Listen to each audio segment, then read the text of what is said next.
Hay personas que cambian una generación y hay personas que siguen influyendo después de haber muerto.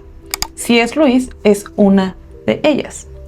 Fue ateo, perdió a su mamá cuando era niño, cuestionó a Dios, creyó que el cristianismo era un mito más inventado por los seres humanos y aún así, terminó convirtiéndose en el defensor más importante de la fe cristiana en el siglo XX. Lo más impresionante es que no llegó ahí dejando de pensar, llegó ahí pensando más profundamente. Y creo que es una de las razones por las cuales sigue siendo tan relevante hasta el día de hoy. Lewis nació en Belfast, Irlanda, en 1898. Desde pequeño estuvo rodeado de libros, pasaba horas imaginando mundos fantásticos, animales que hablaban, caballeros, reinos, historias. Mucho antes de Narnia, la imaginación ya ocupaba un lugar central en su vida. Pero cuando tenía 9 años ocurrió algo que marcó profundamente su historia.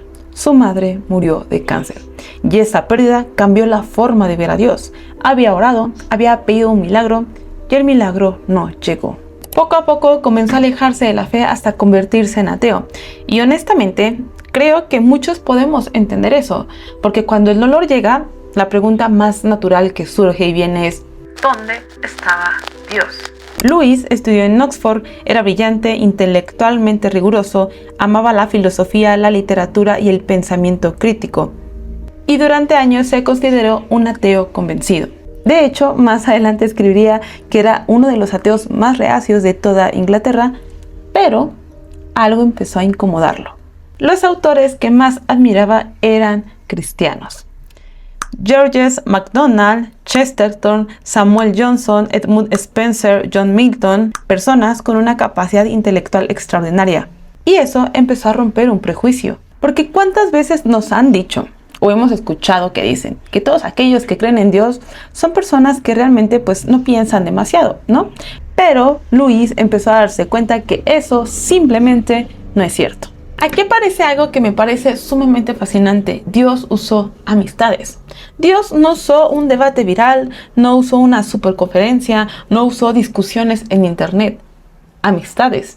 Primero Barfield, Tyson y finalmente Tolkien. Sí, el hombre que escribiría después El Señor de los Anillos. Lewis admiraba profundamente a Tolkien. Y una noche tuvieron una conversación que cambiaría su vida para siempre. Caminaron durante horas por Addison en Oxford, hablaron de mitología, de significado, de verdad y del cristianismo. Lewis seguía pensando que el cristianismo era otro mito más, una historia hermosa, pero falsa. Entonces Tolkien planteó una idea que no podía sacarse de la cabeza, donde el cristianismo era diferente porque era el mito verdadero, la historia donde Dios entra en la realidad. Esa noche, esa conversación se quedó trabajando en Lewis y poco a poco comenzó a derribar las últimas barreras de incredulidad. En 1929, Lewis escribió algo extraordinario. Dijo que se rindió, que Dios era Dios. No fue una experiencia emocional, no fue una sensación extraordinaria ni en el momento ni repentina, sino fue una rendición intelectual y espiritual. 2 años después abrazaría plenamente la fe cristiana y a partir de ese momento dedicaría gran parte de su vida a explicar aquello que había descubierto. Creo que aquí está el corazón de su legado. Lewis entendió algo que sigue siendo cierto hoy. Muchas personas no rechazan el cristianismo porque lo hayan examinado profundamente. Lo rechazan porque nunca lo han entendido realmente. Por eso hizo algo extraordinario. Tomó ideas complejas y las tradujo al lenguaje cotidiano.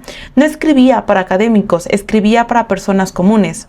Quería que cualquier persona pudiera comprender las verdades de la fe cristiana. Y lo hizo de una manera que casi nadie lo había logrado. Lewis vivió en una época donde muchos pensaban que la ciencia había dejado atrás el cristianismo y él se negó a esa idea, no porque despreciara la razón, sino porque amaba la razón. Estaba convencido de que la verdad no le teme a las preguntas y creo que esa es una de las cosas que más deberíamos recuperar hoy, porque estamos llenos de información, rodeados de demasiada información, pero no de sabiduría. Tenemos acceso a miles de opiniones, pero pocas veces nos detenemos a examinar qué es verdad. Lewis nos recuerda que la fe cristiana no exige apagar la mente, nos invita a usarla. Algo que me impacta profundamente de Luis es que no intentó ser otra persona. No fue pastor, no fue misionero, no fue evangelista, fue un escritor, fue un profesor, fue un pensador y usó exactamente esos dones que él tenía al servicio de Cristo. Escribió más de 60 libros, entre los más conocidos, Mero Cristianismo, El problema del dolor, Los milagros, Cartas del diablo a su sobrino, Las crónicas de Narnia y muchos más. Cada uno reflejando una misma pasión, ayudar a otros a ver la realidad desde la perspectiva de Dios. Y aquí es donde su historia me confronta, porque en esa época lo más correcto era que cada quien tuviera sus opiniones religiosas guardadas para sí mismo, pero Luis entendió que el evangelio no podía ser algo privado, no era algo privado.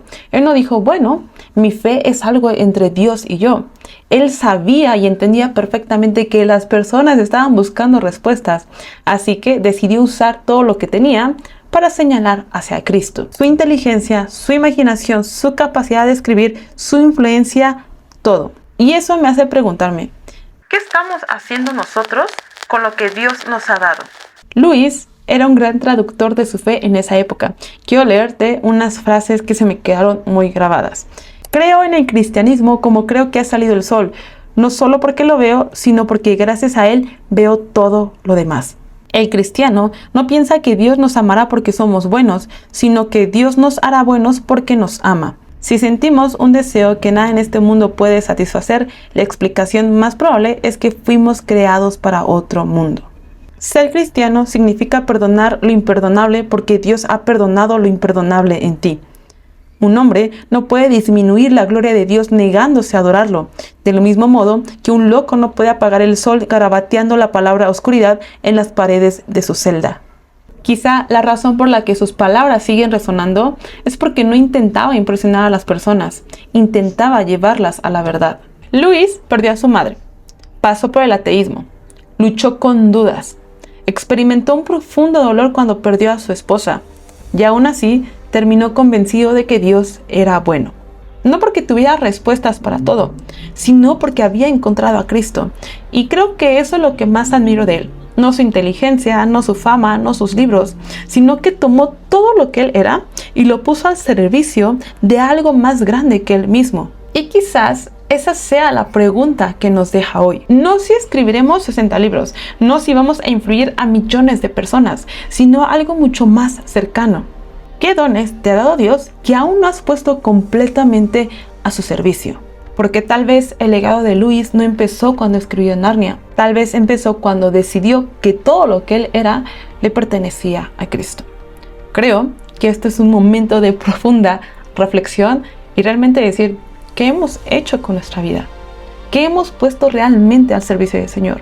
Porque a veces damos un cierto tiempo en un servicio y decimos, es para el Señor. Pero no damos todo lo demás, solo damos una pequeña porción de nosotros, cuando deberíamos de dar absolutamente todo lo que somos para Él, para poder llevar el Evangelio, para poder reflejarlo. Así que, bueno, espero que este video te sea de inspiración, de ver cómo este gran hombre ha marcado, cómo ha llevado el evangelio y ha pasado por un montón de cosas. Y si puedes leer también sus libros, estaría increíble. Tiene libros muy buenos. Yo no he leído todos porque son demasiados libros, pero de verdad que cada vez que lees un libro te deja pensando demasiado, te deja profundizando, reflexionando, y si te hace decir, Señor, ¿qué estaba haciendo con mi vida? Señor, no te he dado todo lo que debería de darte a ti. Bueno, espero que este video haya sido de gran bendición. Que tengas un excelente fin de semana. Hola a todos, la clave de mi productividad está aquí en la Biblia. Si oras y confías, verás cómo todo fluye y produce.